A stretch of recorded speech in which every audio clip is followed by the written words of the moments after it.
Hey, welcome to the Beetle and Billdog show. It's just me tonight. Beetle has some prior obligations that he had to take care of, so he won't be on tonight.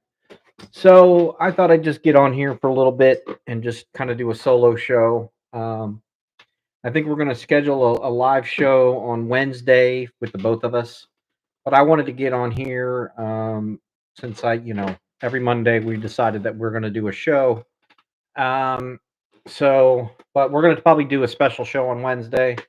So I just wanted to kind of go on here, kind of talk about some of the news from the week and some of the movies that I saw, which was probably a good thing because he hadn't seen any of these movies, and I was probably going to go into some spoiler territory. So if you're watching this later on and you're not a subscriber, please like, subscribe, comment, leave a note, and hit that notification bell. It just helps the show out, gets more eyeballs on it.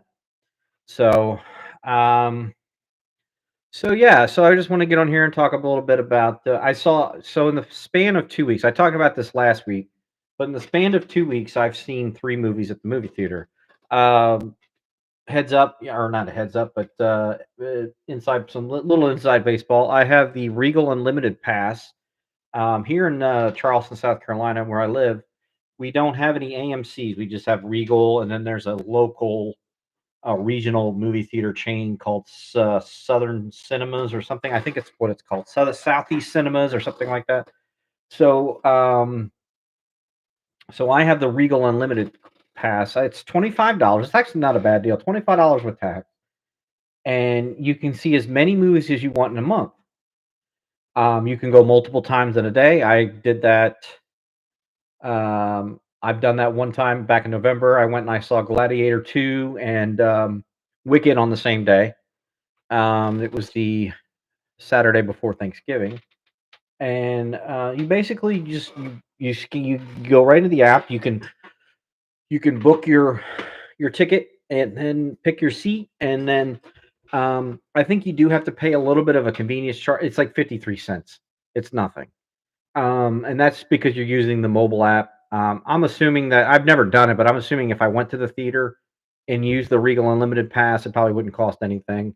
But for the convenience of booking my ticket ahead of time, picking my seat, 53 cents is nothing. So, um, I did go see a movie this past weekend, but the weekend before, I went and I saw Thunderbolts on that Friday. I went right from work over to the movie theater. Because I wanted to see it. I do that for all the Marvel movies the day they come out or the next day. They usually come out on a Thursday. Because th- usually they're big event movies. I did see the latest Captain America movie. Probably not one of their best. I enjoyed it. There was a lot of good things in it, like the Red Hulk, um, and obviously I like Sam Wilson as Captain America. I mean, he's not Steve Rogers or Chris Evans, but Anthony Mackie did a good job as Captain America, and there's a lot of funny parts in it. They did bring a lot of the. They finally started to pay off what happened in the Eternals with the big man in the ocean. So they kind of went into that a little bit, and it was kind of more of a Hulk, the Incredible Hulk sequel because they brought back the leader from that movie. He was the main villain in the movie. Um, and then they brought back Betty Brant, Liv Tyler as Betty Brant from the Incredible Hulk. Um, which ironically I thought was weird that they didn't have um, the Hulk in it. They didn't have Bruce Banner. They had it was a Captain America movie, but it seemed like it was an Incredible Hulk sequel. Anyway, I went and I saw that back in November or February, and it was good. There was a lot of action in it, but the Thunderbolts was amazing. Like it was 10 times better than Captain America: Brave New World. Probably their best movie since Spider-Man: No Way Home. Um, and I've liked a lot of the stuff post Endgame that they've done. Like I really enjoyed. Obviously, Spider-Man: No Way Home was probably the best one they've done, but I enjoyed Doctor Strange. In the Multiverse of Madness was good. There was let's see what some other ones. I enjoyed Shang-Chi. I enjoyed Thor: Love and Thunder. It's not as good as Thor Ragnarok, but I still enjoyed it. I thought it was funny. The goats were the best part of the whole thing in that one.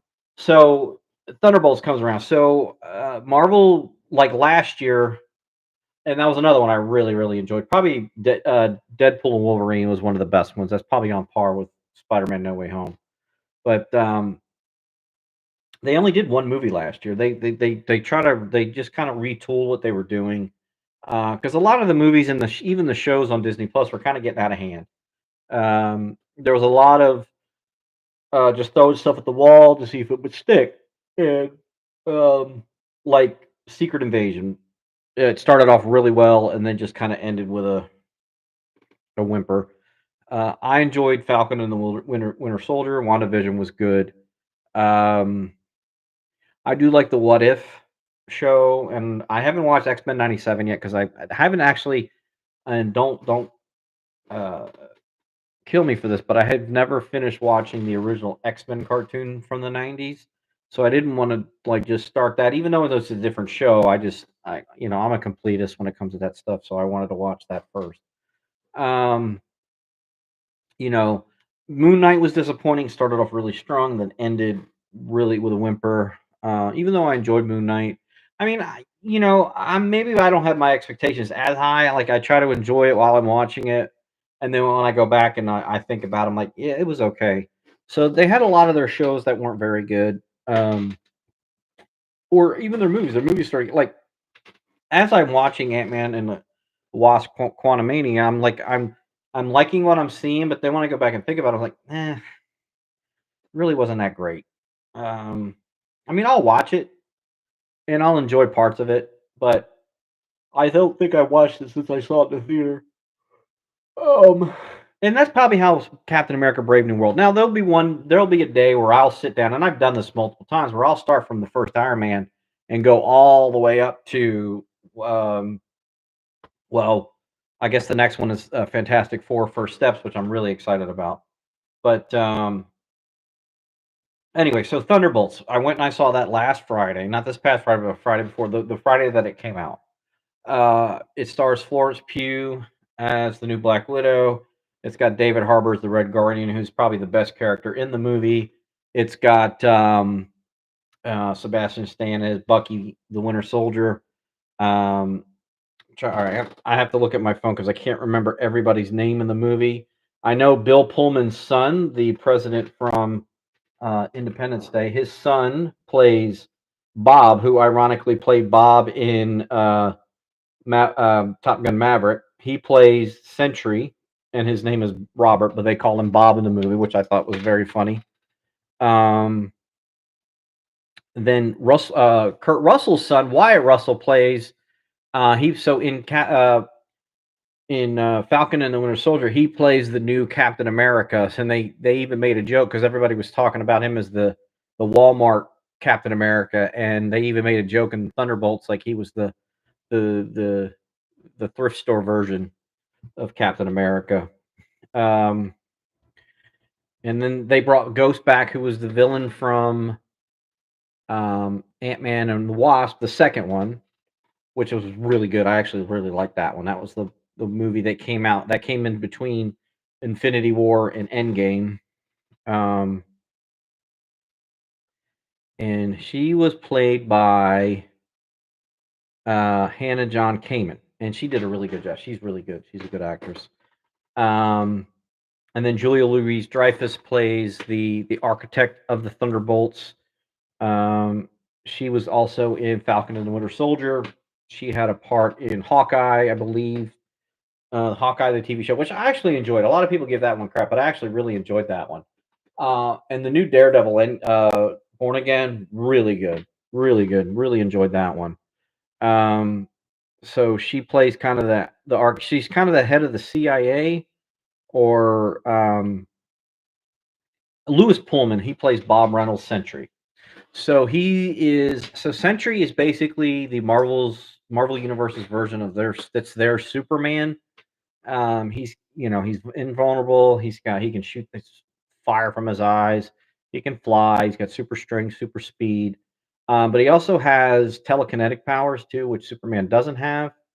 And then he also turns into this dark version of himself called the Void, where he's just completely black. His eyes are glowing, and he can and he basically sends people to the Void in the movie. But so basically, what happens is Florence Pugh, who plays Yelena Belova, who is the sister of Natasha Romanoff from the original Black Widow. So if you saw Black Widow, the movie, which is another movie, I actually really enjoyed that movie. Um, the premise of that is that David Harbour plays the father, and then there's the mother, and I can't Rachel Weisz plays their mother, and then the two girls. But in that world, they were sent there from by Soviet Russia, but they're not related. Um, they're like a manufactured family. So they play the daughter. So they play on that. So she says, but they loved each other. I mean, it was just when you start, they kind of grew up with it. So they're like they're like agents, but you have to watch the movie to kind of understand what's going on. So they train these little girls, very young to be assassins. So and then the Red Guardian is their version of Captain America. He was given the secret the super soldier serum, but David Harbour is probably Red Guardian is probably one of the best characters in the Marvel universe right now. He's funny. He's actually very kind, but he's also he doesn't not it's not like he doesn't hate Captain America. He wants to be like Captain America, and he's like, I'm just like Captain America. I'm the Russian Captain America.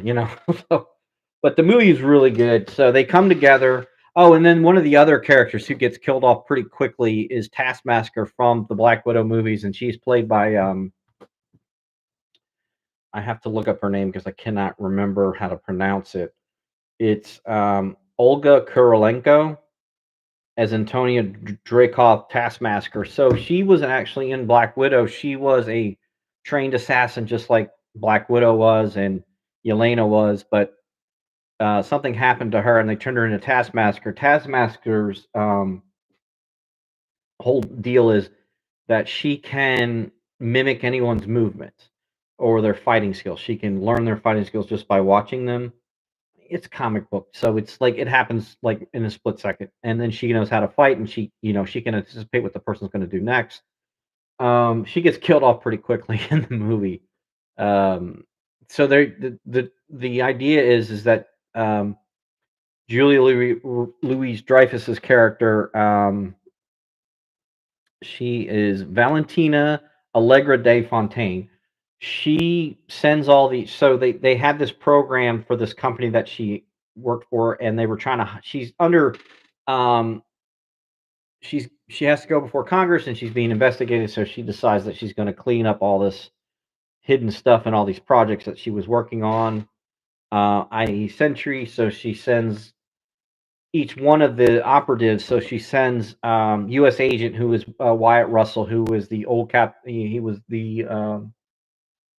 one of the Captain Americas in the show, and they made it. She made him into U.S. agent. That's his name. And he shows up. Yelena shows up. Ghost shows up, and then Taskmaster shows up. And during this whole thing, and if you saw Captain America Brave New World, Bucky is a congressman or senator. I think he's a congressman. So um, he learns about what's going on. But so basically, why she sent all these other people there to clean up and kill and destroy the whole thing is that she wants all of them to die too, because she's cleaning up everything. So she wants to get rid of all the evidence, and they know a little bit about what's going on. So she actually sends all of them, and so they so they start fighting each other. Taskmaster gets shot in the head by Ghost, and then they realize that they're being double crossed. So they try to work together to get out of this room because they're going to burn everything in the room. And then Bob wakes up, and he's got amnesia, he doesn't know what's going on, so he helps them. So finally they get out of there, and then they sneak past. So she sends the army in, and she sneaks past all them, and then all of a sudden they're in the middle of nowhere, and then Bob realizes he's got powers, and he flies away and crashes, and then Red Guardian shows up with his lim because he has his own limo service, and he actually was in the car with the Allegra, and they found out he's listening to them. He's like that they're going to kill everybody, so he drives out to wherever they are in Arizona in the desert, and he saves them. And then Bucky shows up as the army's chasing them, and then so they just kind of come together and they form the Thunderbolts. So the whole point, and if you don't want to know, then skip past all this. If you don't want to know, then turn the show off, watch the movie, and come back. But it's been out 2 weeks. So in the movie's called Thunderbolts with an asterisk, and there's a reason for the asterisk. So in the movie, see, I always thought, and I think a lot of people did that. I thought that the Thunderbolts they named themselves the Thunderbolts because Harrison Ford's character, who took over after William Hurt passed away, was Thunderbolt Ross, and he was the president. Well, if you watch Captain America: Brave New World, he basically resigned as president because he became the Red Hulk, and he's like, I can't be the president, and so he's arrested, and they put him in the Raft, which is their like high security prison for superhumans.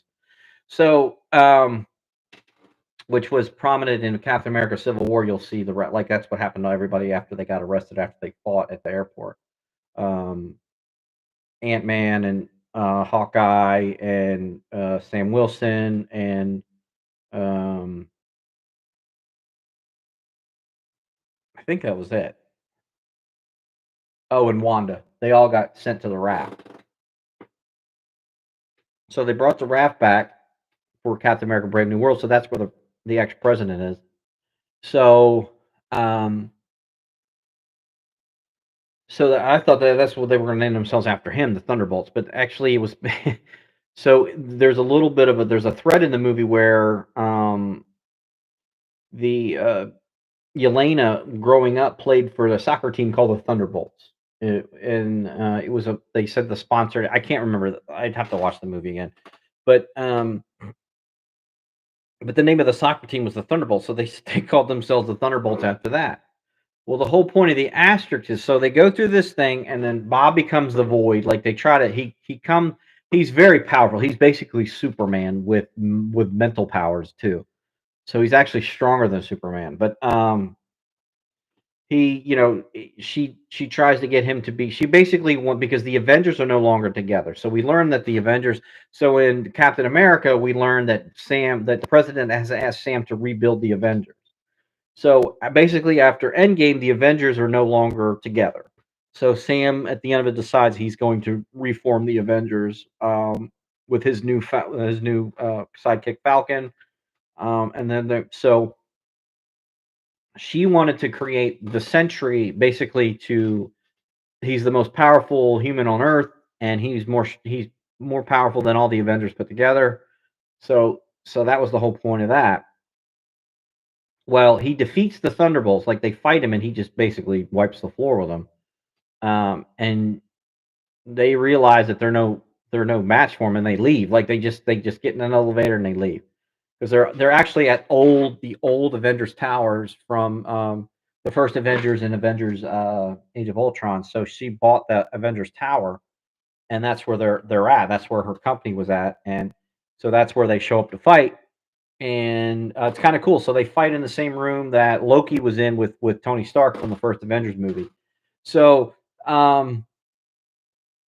they fight him there, and then they just get in the elevator and leave because they realize they can't beat him. And so there's a really touching moment between Yelena and David Harbour's character, the Red Guardian, and he understands why. I'm not going to go into all of it because I don't want to give it all away, but there's a lot of touching moments in the movie. There's a lot of like, wow, like they really try to pull on the heartstrings on some of this stuff.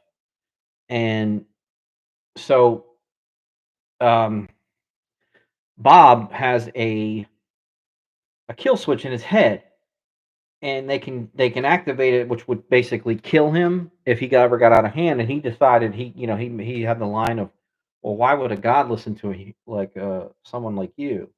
And she's like, oh shit, and she activates the trigger, or he goes after her. She tries to activate it. He goes after her. She drops the trigger. Well, her assistant comes in, pushes the button, and basically kills him.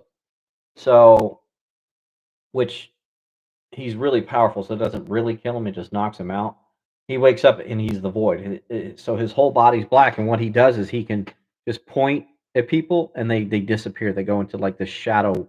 At first, you think they're dead, like he just turns them into ash, but they go into this what they call the void. So they go through, and then Yelena walks through it because she realizes that the only way to stop him is to go into the void. I don't know how she figures it out, but I guess she figures it out. And she goes in and they fight and everything in the void, and they all show up. And I don't want to go through. I'm not going to go through everything because this show will be 3 hours long, and I don't really want to go that long. But basically, at the end of it, after they save him and they come out all the other end, and everybody comes back. They're going after Allegra, and she had already called a press conference. She called a press conference to introduce Sentry, but realized that so she tricks them. So she goes through this tent and they go to get her. And then the news cameras and everybody's taking pictures. And she goes, I want to introduce the new Avengers. So instead of the Thunderbolts with the asterisk and the reason before that, so now like you can see it and they even have it online. So I'm not really spoiling anything. They didn't change the name of the movie. The movie's still called Thunderbolts, but the um, the asterisk basically means that these are the new Avengers. So it's Yelena as the new Black Widow, Wyatt Russell as U.S. agent, kind of sort of the Captain America, but U.S. agent, and then Ghost and Bucky Barnes as the Winter Soldier, and David Harbour as Red Guardian. So there's like three people with the Super Soldier Serum. So there's kind of like three Captain Americas, and then there's the assassin, and then there's the ghost that can phase in and out through walls and things. So that's your new Avengers, and they even go through and they change the name at the end of the movie, and they rip Thunderbolts away, and it says the new Avengers. And there's two really good post credit scenes. The one right after the credits doesn't really have anything to do with the movie at all, or what's going to happen in the future.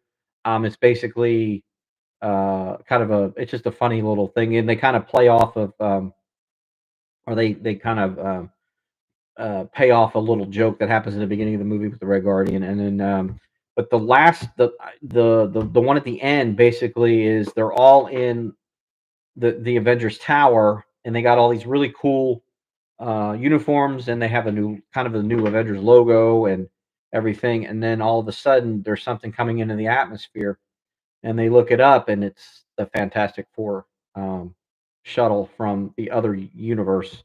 So basically, the new Fantastic Four movie takes place in an alternate universe, and I guess they show up in the 616, which is the main universe in the Marvel universe with where Iron Man, Spider Man, all that. So they show up there. I guess that's how they explain it. And then the X Men are in another universe, and so the next movie after Fantastic Four is is Avengers Doomsday, where Doctor Doom is the bad guy. But then I guess he's going to start bringing all these universes together. This is just basically Marvel's way of bringing everybody together and explaining why mutants haven't been like nobody knows. Like mutants just start showing up and trying to explain. Well, where have they been this whole time? Through the original cinematic universe. With the X-Men movie. So they're bringing in, and they've announced it. They're bringing in Patrick Stewart, Ian McKellen, and Kelsey Grammer to play, and then um, um, James Marsden will be Cyclops. So Patrick Stewart's Professor X. Ian McKellen is Magneto. Um, and then James Marsden's playing Cyclops. I think that everybody else is going to show up. They haven't announced like Hugh Jackman as Wolverine, but I would be shocked if they're not either in this one or the next one, which is Avengers: Secret Wars, which comes out like the year after Doomsday. Like they're probably filming them back to back, like they did Infinity War and Endgame, and they're gonna have, I'm sure Doomsday is gonna end with a cliffhanger, and then they'll pay it off in Secret Wars. which is they're where they go to battle world and they all fight each other, and then they basically turns it into one universe. So the Fantastic Four will be with the Avengers, and then the X Men, and then I'm sure the next saga, because this is the multiverse saga. When it wraps it up, I think the rumor is the next saga is the mutant saga. So they're gonna do like all the mutants and stuff. Um, so I'm excited. I mean, I like this shit. I really enjoy it. Um, and then so yeah, so Thunderbolts. If you have not seen it, go see it. It's really good. I really enjoyed it, and I'm really excited for Fantastic Four: The First Steps. I still think my favorite comic book movie is probably going to be Superman, because he's my all-time favorite comic book hero. Even though I do like Marvel more than I like DC, Superman is by far my favorite character of all time. I've always liked Superman. I enjoyed watching growing up, watching the Christopher Reeves movies. I thought Man of Steel was really good. I was a big Smallville fan. I never watched Lois and Clark. I always thought that was kind of cheesy, but I don't think I could go back and watch it now. I just think it'd be too cheesy for me. I do want to watch Superman and Lois. I heard that's a really good show. Um, it's on Max. I'll eventually get to it and watch it. So then the next movie I saw was last Saturday. I went and I saw The Accountant 2. So, The Accountant 2 is a sequel to a movie called The Accountant that came out about 8 years ago, starring Ben Affleck and John Bernthal. Um, it also had Anna Kendrick in it. It had also had John Lithgow and um, oh my God, his name's escaping me now. But he played J. Jonah Jameson in the Spider-Man movies. He won the Academy Award for Whiplash. Why am I? He was also in that show Oz. Why am I blanking on his name? Give me one second.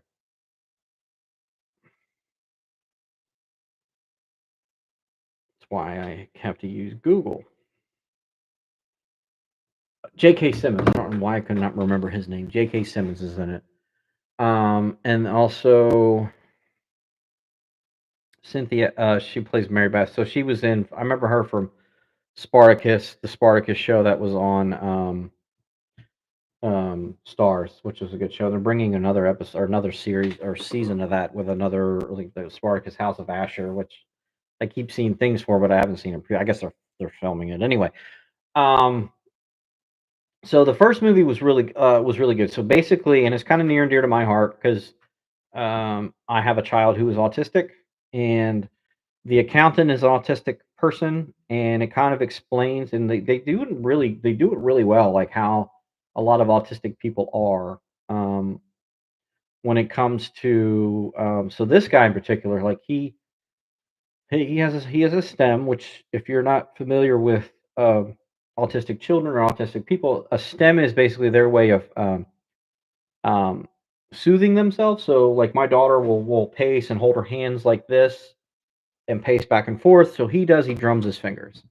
But he also doesn't understand when he starts something, he has to finish it, and he freaks out if he can't finish it. So, but he's also a trained, kind of like a trained mercenary. So, his father, who was in the army, their mother left them.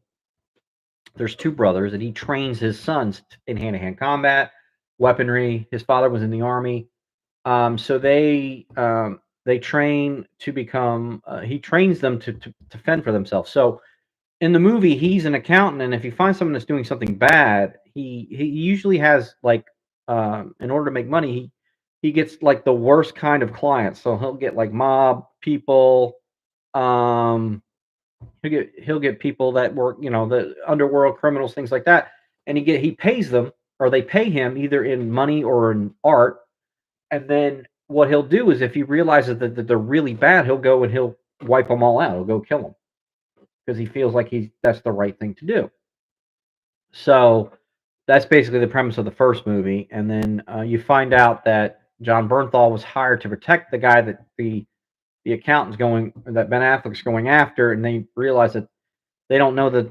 I mean, they know that they're brothers, but they hadn't seen each other, and they don't know who was who until the end, and then they just kind of like decide not to. They kind of make up, but then but since Ben Affleck's autistic, he doesn't have like um, the he doesn't have the social skills. Like he doesn't. It's very hard to understand. Like they have no empathy. Basically, they don't understand why they have to act a certain way because in their head, which there's nothing wrong with it. Like somebody told me that autistic people, there's nothing wrong with them. They just see the world differently, and that's how he's like, and he just doesn't understand why he has to act a certain way around people. Like he just and to him it's normal, but to everybody else it's like it's kind of jarring. Um, so then so and then the second movie was actually a lot better. I actually really enjoyed the second movie a lot more than the first one. There was more action. The story was a little bit more engaging than the first one was. So in this one, um, they're going. It's basically there's this woman assassin who meets with J.K. Simmons' character, and they show this in the trailer, so I'm not really spoiling anything. But in the trailer, they kill J.K. Simmons' character, he worked for the Treasury in the first one, and he's going after he's kind of going after Ben Affleck's character because Ben Affleck's character didn't kill like when he was there was a scene where it was a flashback. He's killing the mob guys, and J.K. Simmons' character's there, and Ben Affleck puts a gun to his head, and he says, "Are you a good man?" He goes, "Yes." "Are you a good father?"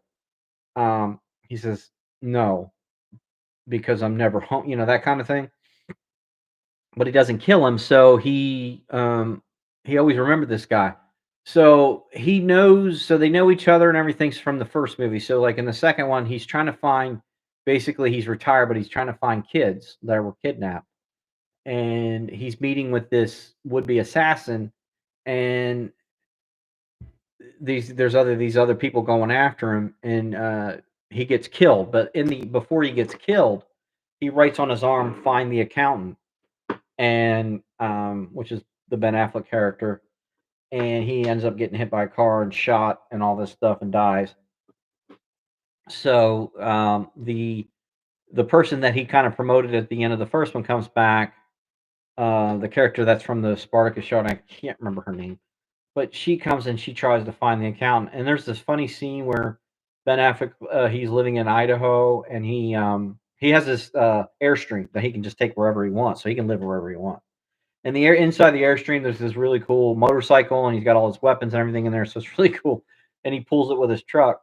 So he decides to infiltrate one of those not online, but it's a speed dating thing where the people go and they meet with people, um, and they sit down and you basically have like 5 or 10 minutes with one person, and you watch. They talk and then they rotate. I thought about doing this because I just think it would be funny, but it could be interesting too. Anyway, so he infiltrates that. He breaks their algorithm and everything. So it's just cool. So then he she contacts him, and they start going through it. And then he contacts his brother because they need help. And his brother is an assassin who kills people for hire. And so their whole relationship actually gets built in this movie, and they actually have really good chemistry. They have their characters are really good, and so they go. I don't really want to get. I want you to see this movie.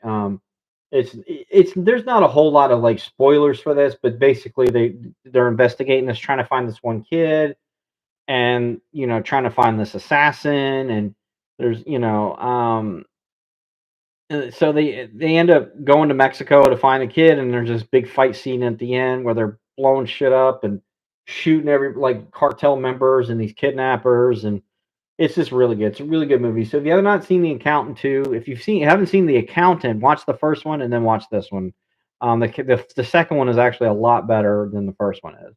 It's got better reviews. It's got a higher a Rotten Tomato score. But I really enjoyed The Accountant 2. I really, really, really enjoyed it. Okay.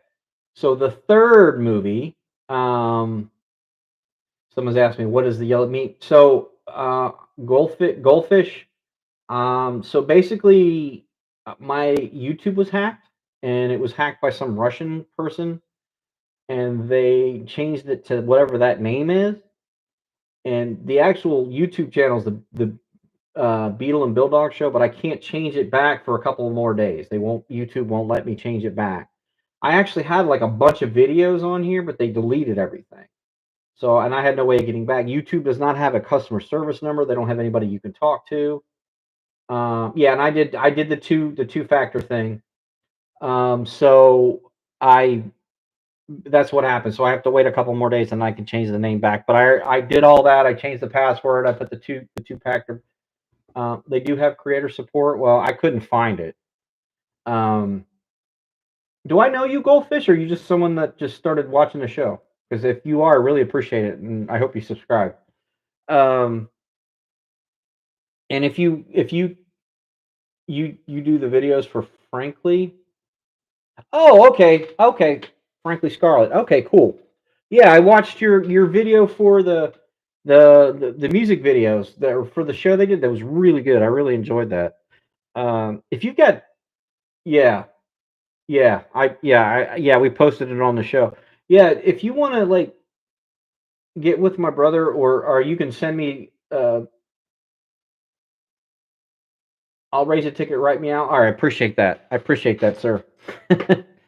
um, I've got one person watching Goldfish, and so if you're watching this later on, like I said, please like, subscribe, hit the notification bell, leave a comment. It just helps the show out. And we're just trying to get more eyeballs on this, and we're actually got something cooking up with a friend of mine who's doing a podcast. So if you've not listened to the Strange Diamonds podcast, they're on all the pods now: Spotify, Apple Music, or our Apple Podcasts and everything. Subscribe to his show, him and Dirty, my friend Diamond. So it's the two D's, and then this show's the two B's, which is kind of funny. Um, so they do a show. They're really focusing on like horror stuff, but they do like they'll talk about music and things. But we're gonna do like a crossover episode to kind of like cross pollinate, and I'm gonna have them on my show on the video, and then they're gonna have me on their podcast. And eventually, my goal is to do like a show like this, and then I want to actually make an audio version and post it on all the podcast feeds. So there's an audio version of this show, and then there's also the video version of this show. I just got to figure out how to do all that stuff. I want to start doing some intro videos for the show, but my brother Beetle's going to write some music for it, and I'm going to do like a video to kind of like start the show with. Just get this thing up, get a little bit more production value in here, and also, better prepare for the show. I mean, we're going to do a lot of shooting from the hip. But I think if we just kind of narrow down like what we want to talk about and kind of a basic outline, like tonight, I wanted to talk about these movies and some things that have been going on through the week, just to kind of make the show a little bit more streamlined instead of just like sitting here in silence sometimes, which I know is bad. But I want to get more eyeball. Obviously the goal is to make some money doing this, but um, we're a long way from there. We're a long way away, and it might not even be possible. We might not even get there. I mean, you got to get like hundreds of thousands of subscribers to do that. But that's the goal. I mean, I don't expect this to be uh, a source of income to where I can do this full time. I mean, I would love to do that eventually. I would love to do that. 1,000 subs, 4,000 watch hours. Yeah, I mean, that's where you start making. So Goldfish, that's where you start making money doing that. So I got to get. I'm at 37 or 38 subscribers now, but I'm hoping to cross pollinate with the Strange Diamonds podcast and just help each other out, and then maybe get some more eyeballs on this. Maybe start. I want to start getting some people on here eventually, and just start interviewing people, and maybe there's some other shows I can talk some people into coming on, and just get more eyeballs on this thing. There's a lot of YouTubers that I watch, and I would love to interview them on my show or get them on the show. So who knows? Hopefully one day we can do that. But like I said, we're really focusing right now on just getting this show where we want it to get to, and that means if we got to do one show a week, and then eventually maybe we can bump it up to two, or I could do come on here and do like a real short like video and every week or every day.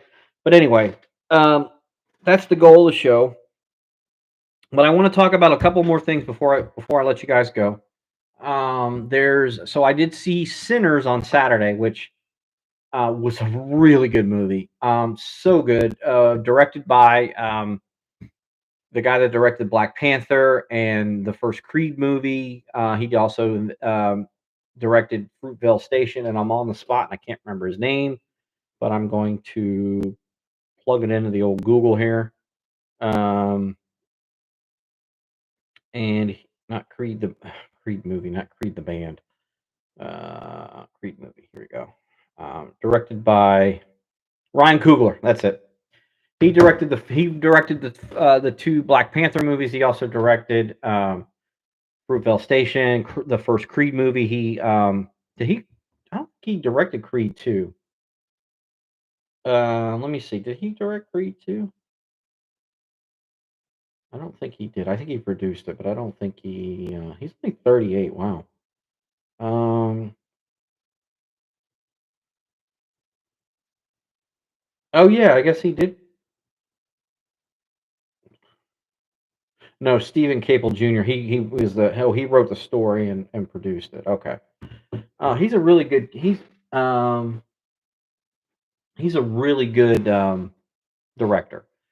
So Sinners is basically set in 1932 in Mississippi. So it's during Prohibition, right before the Great Depression. So there's these two brothers, Smokes, Smoke and Stacks, who are their twin brothers. They're both played by Michael B. Jordan, and they have a cousin who is a son of a preacher who can play the guitar really well. And so Smoke and Stack have been in Chicago the whole time. They were working for Al Capone, making money. So they decided they want to come back home to where they're from in Mississippi and open up a juke joint in the middle of nowhere. So the movie starts with the movie starts. It's kind of a like a flash forward of the main character who is played by I can't remember his name, but he's the cousin who plays the guitar. He stumbles into the church where his dad's preaching, and he's got a broken like the neck of a guitar, and he's all like scratched up and limping, and he drives up in a car, and his father's like, drop the guitar,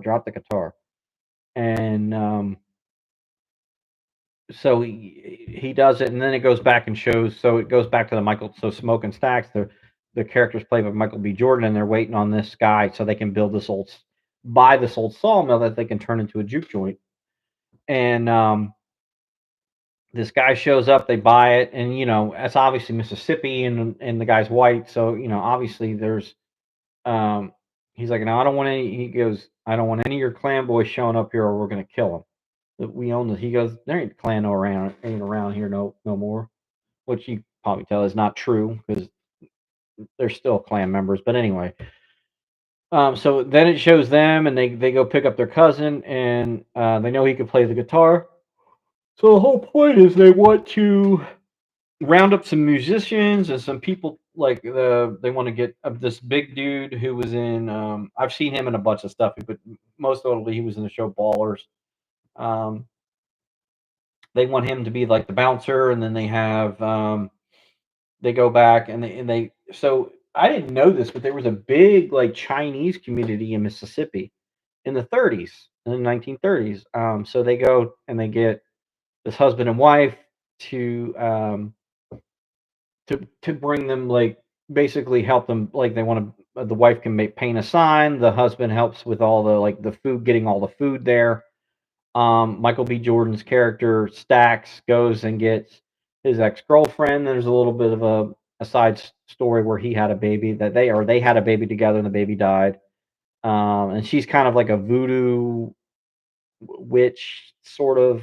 She's not really, it's not like the whole voodoo cliche, but she like you kind of tell that she does all that, and he asks her to come cook the catfish. So they were going to cook catfish, and then his brother Stacks, I can't remember which one it is, either one, but, and then his other brother with the cousin, they go and they get this old blues player played by Delroy Lindo, who was amazing in this movie. He's good in anything. He's a good actor, and he's they get him to come play the piano and the harmonica, and then there's all these other characters that kind of show up. So they all go and they're going to do this grand opening that night at the juke joint. And um, so they, they're playing music, they're doing all this stuff, and everything. Hold on one second.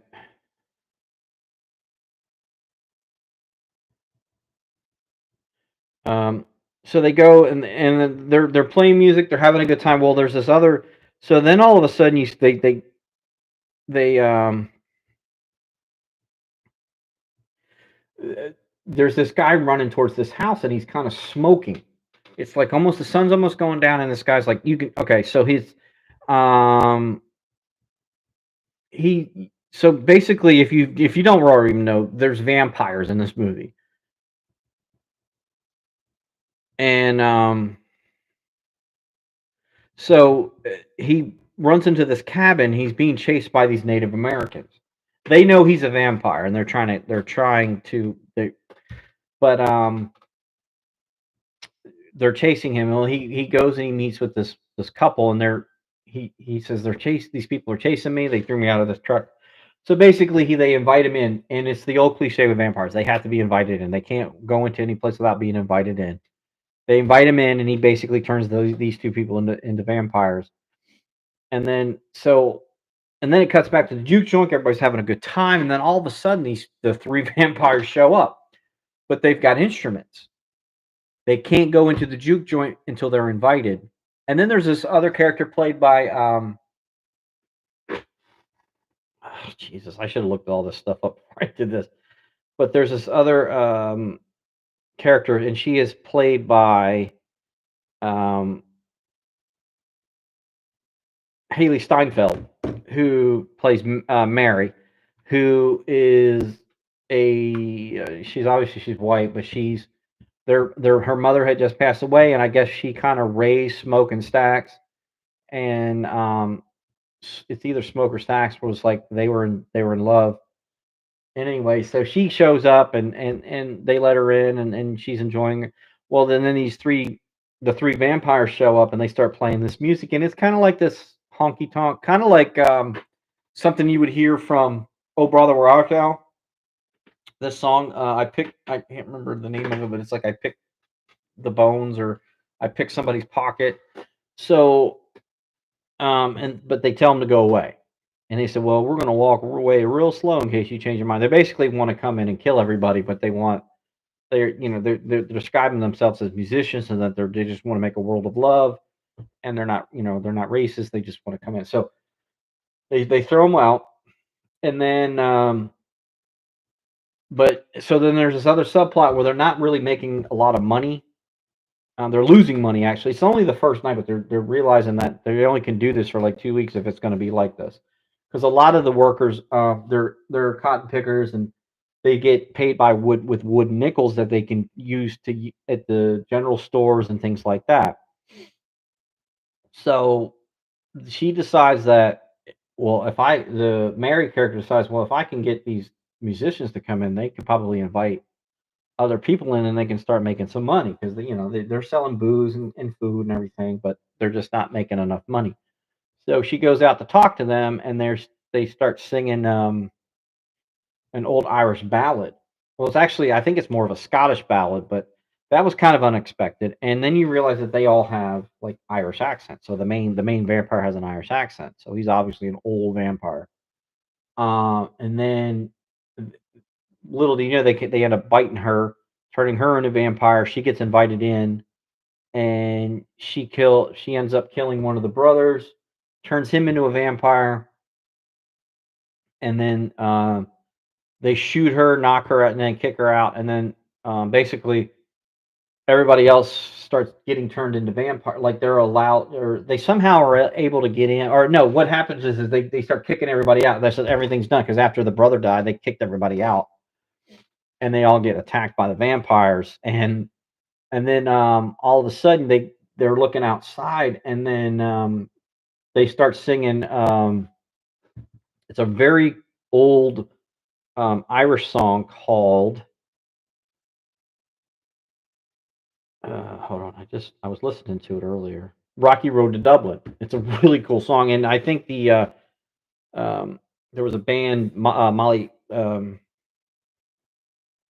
Molly Hatchet, Flogging Molly's did a cover of it. So anyway, it's called the Rocky Road to Dublin. So I'm like, wow, I didn't expect that kind of. So they had like the Irish ballads. They had a lot of blues music. There's a scene in the movie which is really cool where they're playing this blues song, and then all of a sudden it kind of like goes into what everything else was inspired. So that they have this guy playing like Jimi Hendrix kind of guy playing electric guitar, and then all of a sudden there's a DJ scratching records. Then you have these Chinese people dancing around, and then they have these Native Americans, and then these old African people making it's actually really cool sequence. And the whole point of it is that they kind of burn down so that the vampire is listening, and this is what he's envisioning. And he's basically after the main character the cousin who's playing the guitar. He's the one that they're after, really, and because he's got this kind of guess it goes into that whole thing with the crossroads and the devil and the guitar player, that kind of deal, I guess. Not that they reference that, but it kind of you kind of get that vibe. So so there's this big fight scene where they come in. It's kind of so it's a lot of like from Dusk Till Dawn, the first one, and in a way because it kind of starts off as one movie about these two guys trying to start a juke joint in the 30s in Mississippi and during Prohibition and Jim Crow's Mississippi, that kind of thing, and then it turns into a horror movie. So, but it's really good. If you have not seen Sinners, go see it. It's really good. I really, really enjoyed watching it. I had a good time watching it. I liked all the characters in it. The music's amazing. All the songs, even the blues songs, the even the old country song and the obviously the Irish ballads were really good in it. So yeah, I those out of all those three movies, I would say go see all three of them: Thunderbolts, Accountant Two, and Sinners. Go watch these movies; they're really good so far. So there's a lot of good movies coming out, which I'm excited about. So there's like even still this month, we still got Final Destination Bloodlines, which I don't know if I'm going to go to the theater to watch that, but I'm definitely going to watch it. I'm excited about the new Mission Impossible, The Final Reckoning, and Lilo and Stitch is coming out. Those are coming out on the same weekend, so I'll have to probably go see those. Um, so yeah, there's a lot of good movies coming out. There's a lot of good ones this summer. July is going to be a banger. I mean, you've got three like really top notch, like the new Jurassic Park. I mean, these movies have to be good. I mean, as long as they're good. But the new Jurassic Park's coming out, which has looks really good. Superman, obviously, and then Fantastic Four: Final Steps. Um, so June or July is I'm sorry, July once all those come out, July is going to be banging. June, there's a lot of good movies coming out. But even May had some really good ones. I mean, I actually started off with Thunderbolts, and then you got ends with Mission Impossible and Lilo and Stitch. So, oh yeah, How to Train Your Dragon, the live action version of that's coming out in June. I'm excited about that one. So, yeah, so yeah, just like and then a couple more things I want to touch on. We have a new pope. He's American, first American pope from Chicago. He's 69 years old, so he's fairly young. So hopefully he'll be nice and vibrant and healthy. I just think it's cool that the Pope. I'm not Catholic. My girls go to Catholic school, but I'm not Catholic. They're not Catholic either, but they go to a private school there. But um, I just think it's cool. I'm not like a highly religious person.